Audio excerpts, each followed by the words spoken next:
کہ معاشرت کے باوجود لقاء کا ہونا ضروری ہے، اس کے بغیر میں اس حدیث کو درج نہیں کروں گا۔ تو اس قسم کی بات شرائط ایسی ہیں کہ امام مسلم تک نے اس سے اختلاف کیا،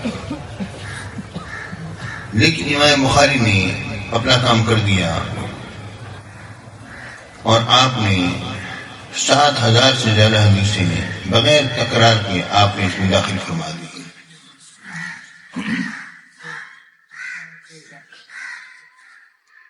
پہلی بات تو یہ ذہن میں رکھیے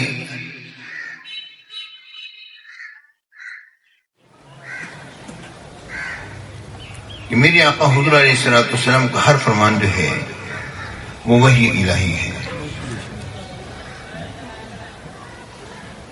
جو ہر فرمان وحی الہی ہے تو اس میں اس کی بھی 3 صورتیں بن گئیں۔ ایک وہ جو کہ وحی الہی رب العالمین نے حضور علیہ السلام کو بغیر کسی فرشتے کا عطا فرمایا، اور ایک وہ ہے جو کہ فرشتہ آیا، اور ایک وہ ہے جو بغیر فرشتے کی تو ہے مگر وہ الہامن ہے، اور ایک وہ ہے جو کہ بالمشافہہ ہے، بغیر کسی حجاب کے ہے۔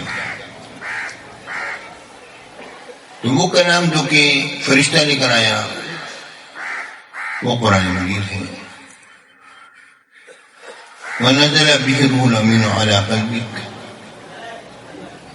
اور ایک وہ کلام جو کہ فرشتہ لے کر نہیں آیا بلکہ رب العالمین نے اس سے بغیر کسی واسطے کے اپنے حبیب کو عطا فرمایا، وہ حدیث بھی ہے اور قرآن بھی ہے۔ یہ سورہ بقرہ کی آخری 2 آیات ہیں۔ یہ شب معراج میرے آقا کو عطا ہوئی، اور اس وقت پر کوئی ملک نہ تھا، کوئی فرشتہ نہ تھا، رب تھا اور اس کا حبیب تھا۔ بے شک، سبحان اللہ۔ آمن رسول سے لے کر آخر تک یہ 2 آیتیں نازل ہوئی میرے آقا پر، اور میرے آقا یہ کلام لے کر آئے، اور اس کلام کی بے شمار برکتیں ہیں۔ میں نے اپنے شیخ کو غزالی جمع کو جو دیکھا مدینہ منورہ میں، تو انہوں نے ان 2 آیتوں کی تلاوت انہوں نے کچھ مرتبہ فرمائی، باقی تو ان کا اوراد اور اذکار جو تھے دراصل تدریس تھے۔ تو یہ 2 آیتیں ہیں جو کہ اولیاء اللہ میں ہمیشہ متعارف رہی ہیں، اور ایک وہ کلام ہے جو رب العالمین نے میرے آقا کے قلب اطہر پر الہام نازل فرمایا ہے، اور وہ میرے آقا کی زبان اقدس سے نکلا۔ اب اس اعتبار سے کہ میرے آقا کی زبان اقدس سے جو کلام نکل رہا ہے اس کی 3 قسمیں ہیں۔ ایک وہ ہے جس کے کہ کلمات بھی رب العالمین کی طرف سے ہی نازل ہوئی، اس میں کوئی تغیر و تبدل نہیں، اور ایک وہ ہے جس کی کلمات تو رب کی طرف سے نازل نہ ہوئے پر اس وہ کلام رب کی طرف سے نازل ہوا، لیکن میرے آقا حضور علیہ السلام نے اس کلام کی نسبت اپنی ولایت رب کی طرف کر دی کہ میرے رب نے اس طرح فرمایا ہے، تو حدیث قدسی بن گئی۔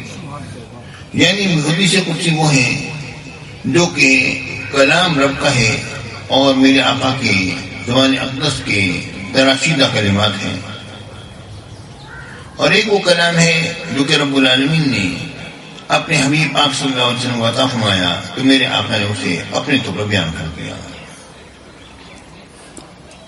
اب یہی صورت قرآن مجید میں بھی آتی ہے کہ بعض وہ آیات ہیں جہاں پر آتے ہیں قل اے حبیب آپ فرما دیجیے،